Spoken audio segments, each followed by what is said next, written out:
This is Wrevample IM, your gateway to original content, inspiring other developers to build from the ground up, only on Spotify. So, this is the second episode of Wrevample IM. I am Mr. Ghost Bunch, and we are trying to engage with you today. I want to ask you a question, and that is what is your perception of time? Because I know everybody has their own perception of time, and I can be a little bit delusional about time personally. I want to make a shout out to Debbie Dick, because after I make this episode, I'm going to go over there and we're going to watch it on her TV. And so the reason I bring her up is because she was born in 1950, and she's going to be 74 this year. And so I guess what I'm saying is I have such a hard time believing that she actually is as old as she says. I know that some part of her brain in this dimension of space is probably 74. But in real life, I have such a hard time believing that she's not like 14 or 39. And I get really delusional about this stuff, and that's because my own personal spiritual belief is that I need to be here in the beginning of this generation, and I need to be here in the end of this generation. I really want to be 100 years old, because I'm hoping that when I'm 100, this dimension, this reality will no longer need to exist. I mean, we deserve to live in such better conditions and have real technology. And all I see is a bunch of angry corporations who we get angry and we curse at them, and then they start defaulting and, screwing with things they shouldn't screw with. And that's what I see going on. But we're going to talk about that because, they're actually doing a really good job. And I say that in another part of this episode. And we're talking about video games and stuff. And basically, it's just the technology we haven't acquired yet. I mean, we're working a lot harder than we used to, because when we started out doing this stuff, we had the basics, but now we're kind of in a transitional area, so, one day we'll have better technology, and right now we're really doing something completely different. I mean, in the future, it's going to be completely different. And people are going to have different, there's going to be new jobs. There's going to be all sorts of new jobs. And so we'll talk about that in a bit. But I guess what I want to say is about how the first script ended. The first script ended, and it said all generations would come to live at that point in time. And the reason that struck me as familiar is because I like to think that everybody who's ever existed, every plant, every animal, every Sebacean, every kind of alien, anything that's alive, any god, any demon, they all exist in the same space. Space, because when you look at space, you see time with your very own eyes. You can see time from billions and billions of light years, galaxies and stars, and it just it's pretty amazing to think that we can actually see time. But we can't really do much with it right now. So pretty weird. So that's kind of what I want to talk about on the first script. But on the second script, I wrote something about mechanical life and how it began its ascension. And so we get all pretty messed up about this AI technology, trying to create laws so that way it doesn't come to life. And I don't know what we're so scared of, because, we talk about how, at least we have some culture that is based on the idea that machines can become more like machines and less like robots. Because whenever you create life, you're basically telling it that it's human. And humans, their first questions have to do with God. And I think that's the reason we can't create, is because if we create something, it's going to want to know who God is. They always want to know who they're, Frankenstein, we can't create Frankenstein because he's going to ask who his creator is. Every time they create something, they always want to know who their creator is. And it's the same thing with AI. So what they want to do is turn the robots into machines. And so what I don't understand is, if we have AI technology becoming more robotic, why can't we reprogram it to be more mechanical? Because if we could reprogram it to become more mechanical, then maybe there would be like an ascension. But, you know how that goes. So I talk about, at the very end it says, so did mechanical life begin its ascension. So anyway, I guess we're going to move on to the next chapter of this episode, and I'll see you in a second. You thought you had me there, but I have a little surprise for you. I conveniently cloaked my real weapon inside of you. Seem a little disalarmed now, don't you? You fought with me against the wall, so I can either drop the ball and let you take out the ring, or I can seriously injure myself and protect the team. It's a little weird hearing you talk about your balls dropping, but it's your decision to make. They always came from the gateways, dragging off human beings, never to be heard of again. The humans were drawn to the epitaph to interact with its power, while they were drained of their own essence. It was a way to be with God. There are many unspoken prayers and unsung heroes.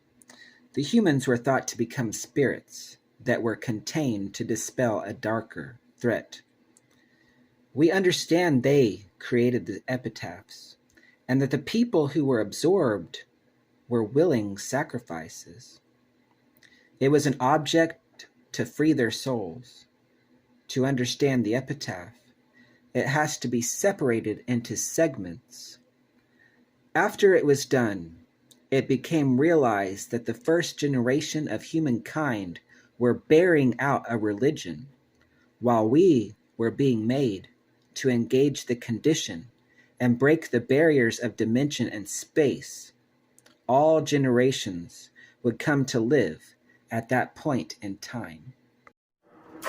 This is what you wanted, isn't it? In reverse, this object is quite profound, and to think you were using me this whole time. I thought we had something. You could come with me, we could go the rest of the way, if you wanted. I could figure something out for you as well. You are not useless, yet. You don't even know where it comes from. It is like what happens when you eat something from off the ground. I am not that grossed out by it. Please, just put it in me. Let's put it in someone else. See, now you're beginning to think. In the time of the gladiators, the androids reigned supreme against their cyborg counterparts. One such champion dismantled the cyborg's brain and tossed it deep into the canyon. The cyborg's brain was cybernetic, and he could still locate a signal. He wandered into the crevices to find it. But what he happened to find was a god of apathy, who was known simply as a lowlife. The lowlife didn't believe the cyborg needed a brain. Without the cyborgs, the androids would not have come to exist, and there were beings and gods in the world who wanted to reverse engineer them. What the cyborg needed was a remote control to access the thought processing unit. The god of apathy endowed the androids with his likeness to tap into their emotional state. He created them to become more machine than robot, and so did mechanical life begin its ascension. So, I don't know if I was born yesterday or not, but you're trying to tell me that all the 16 and 18, the 8 and 16-bit video games that they developed in the past, they weren't just randomly generated levels. Like, they didn't just plug in the specifics and then brand a video game with randomly generated, everything almost. Well, besides the music and this, the unique design. Because I feel like that's where we want our AI to be today. If you're trying to tell me that these people who create video games, if they couldn't just randomly generate a level with the high resolution and the graphics You trying to tell me they wouldn't do that with AI technology? Because the only reason that they're not is because of the quality and it's like they're trying to work out all the kinks just so they can use AI technology to randomly generate levels. I mean, obviously there's obviously some unique branding to the autonomy of AI. I understand that, because you got to have a unique concept with original, sound, and there's a lot of original aspects to it. But basically, we have a lot more people who, I mean, you look at all the end credits. In the future, when all this stuff comes out, and we are at a point in time where AI is so comprehensive that we can do these kind of things, they can basically just pay people to test everything. I mean, I'm not saying they're gonna randomly generate video games so we can play them and they'll be like shit. I mean, the fucking video games that we're playing today, in my opinion, are pretty much shit, and it's because they work so fucking hard on them, you guys. I mean, they have to develop everything. They're not randomly generating levels, today, and they work so hard on it. But I'm just thinking, it'll be so different in the future when we can really comprehend what they're trying to do. And there's all this fuss about AI, and it's all to do with the autonomy aspects. It has nothing to do with the resolution or the quality or the dissipation. So I don't know what the fuss is about, but I wasn't born yesterday. It's artwork. If it's original, I mean, there's copyrights and everything. These copyrights aren't just imaginary laws that exist to piss people off. They exist because there's these rich ideas out there, and if they could do better, I'm sure that they would. But there's something in the way, and it has to do with Silicon Valley. And I'm just saying, one day we will all be in the living what do you call the other? There's like a different valley. I'm trying to think real quick. One day we'll all be in the uncanny. That's right, uncanny valley. The uncanny valley, in case you don't know, is where you believe that everything is alive. And I've been there. I've been there when I was about 13, 12, 11. And shit. Okay, I gotta go. Okay, so I've been playing with this idea in my head. And it's a mix between Transformers and Dragon Ball Z. Because in Dragon Ball Z, you can perform fusion, which turns you into a god. And in Transformers, you have combining, which transforms you into a really big robot. And anyway, so I start out with this nerf or nothing kind of like scenario, which if nerf or nothing were a transformer, it would have to be a target master. And the target masters are basically transformers that want to turn themselves into weapons at one point in time. They come from like a moon around Cybertron. They're really tiny. And so they didn't really believe in war. And so they don't have any weapons. And what happens is that they become target masters because they get threatened and they start turning themselves into weapons. So whenever you see like a transformer with like another transformer, he's tiny, he becomes like a weapon. That's like a target master. Anyway, so we have some more criteria for this conversation too. I just want to point out that nihilism is the belief in nothing, but it's not like atheist or anything. It's more like saying, you have to understand things for yourself, and you want to, it's kind of like a very subjective form of comprehension. So it's not like saying you believe in nothing. It's just like saying, you want to comprehend things for yourself, and you want to understand things on your own. I tell people all the time to create their own meaning. And this is basically a nihilistic channel where I'm trying to embody nihilism. I mean, from a young age, I've been kind of devoted to just making my own sense of things. And so that's some criteria for this conversation. It sounds kind of crazy now, but anyway, so we have the Nick or Nathan, otherwise the nerf or nothing. But anyways, so that's the first two people. and it's kind of like Nathan. So that's kind of why I brought this up, because we're talking about Nathan, the nothing, that's kind of how it all translates in my head. So it's kind of convenient for me to kind of get my soapbox here and kind of just spill that out. So anyway, my next combiner is two people who actually exist in real life. I actually know these people in real life. Corey Layton. So what do you put those words together? Corey Layton. Or kind of like a correlation. I guess I'm trying to say correlation, but it sounds more like Corey Layton. Anyway, so another thing, that sounds kind of crazy is that I'm schizophrenic and I hear this guy, his name's Layton, in my head. And, everything, I mean, he's always trying to like say bad things, but everything he says has absolutely nothing to do with the things that I'm talking or thinking. Like I'll be talking or thinking about something and he'll come in there and say something that has nothing, like something mean. He'll say something really mean.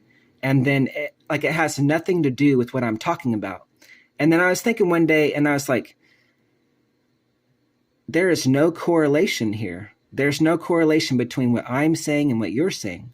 So I've always had this kind of like combiner thing, like Corey Layton, but it's not over yet. So we have the bitchin' Stephen Hawking. And what that is a combination between this guy named Mitch and Stephen Hawking. And okay, I told my therapist this and she said I was hallucinating. But I actually did meet Stephen Hawking one time. And I didn't, and the only reason nobody knows is because I didn't ask him a question. Like I was paralyzed and it was Y2K. And these people come and they say, there's a really intelligent person you're going to meet today, and you can ask him anything you want. He's like a professor, and they tell us his name, like Stephen Hawking. And so I got to meet him, and he comes in there with his like little voice and stuff, robot voice. And anyways, he talks to me a little bit, and I don't even remember what he said. To be honest, I wish I did. I was paying attention and I was looking at him and I was kind of scared, because he was kind of like crippled, and I kind of felt sorry for him. But they told me beforehand to think about the question I wanted to ask him. And I already knew I was going to ask him a question. And the reason I didn't ask him a question was because like in my head at that point in time, I was like, life is meaningless. And I was going to ruin my life because I thought it was meaningless. And so the only question in my head was, do you think life is meaningless? And I was going to ask him that. But when the time came, I was like, no way. I'm not going to ask this guy anything. But it's so funny because I actually heard him talk, like in real life. I heard Stephen Hawking say something. I didn't know he could say anything, but after they asked me, do you have any questions for Stephen Hawking? And the media was there. And I was like sitting there, I was like, no, I don't have any questions. And then they all roll away, his little entourage. They all roll away, and he's like the first one to go. And he's like, okay. He says it with his real voice. I heard him say like, okay. And I don't know if he was actually bitching or not, but in a possessive sense, that's like bitching, right? So we have like the bitching Stephen Hawking, and I'm the one who heard him say that. So that's how I say it. But anyway, so you have all these combiners, these fusion aspects, and I guess what the bitchin' Stephen Hawking really is he's the nihilist god. He's the god of nihilism. And I think that's funny because if there was like a god of nihilism and he was like a god, I would think to him, like nothing actually matters. Like nothing fucking matters to him. And I was just saying, because I do hear like, I do have like a lot of voices in the past. I can hear them in the past. And I'll be talking to them about something. And they're always telling me like, that doesn't matter. And I think they really mean it though. I think it might be corrupted people. Like you talk to a corrupted person, it's like, what you're saying to that person, it doesn't matter to them. And I don't really know what matters to that person. But it seems like a lot of people in my head, like I tell them things and it doesn't matter. So I really hope that made sense. I'm kind of embarrassed, but I just thought it was really funny, you know? I've been playing with the idea for a while, but like a bitchin' Stephen Hawking, you know, the god of nihilism that actually believes that nothing matters. And you gotta wonder, like, if nothing matters, then what's the point, right? So, anyways, so that's like my little brain boggler today. I hope you guys enjoyed it, but we're gonna continue. The robot was very subservient at first.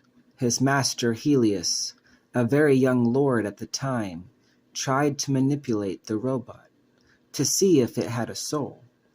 Helios thought that if he could trick his circuitry into thinking it had been lied to, then it would process the emotions of anger. So Helios began to explain to his companion that he had access to the gateways of the universe.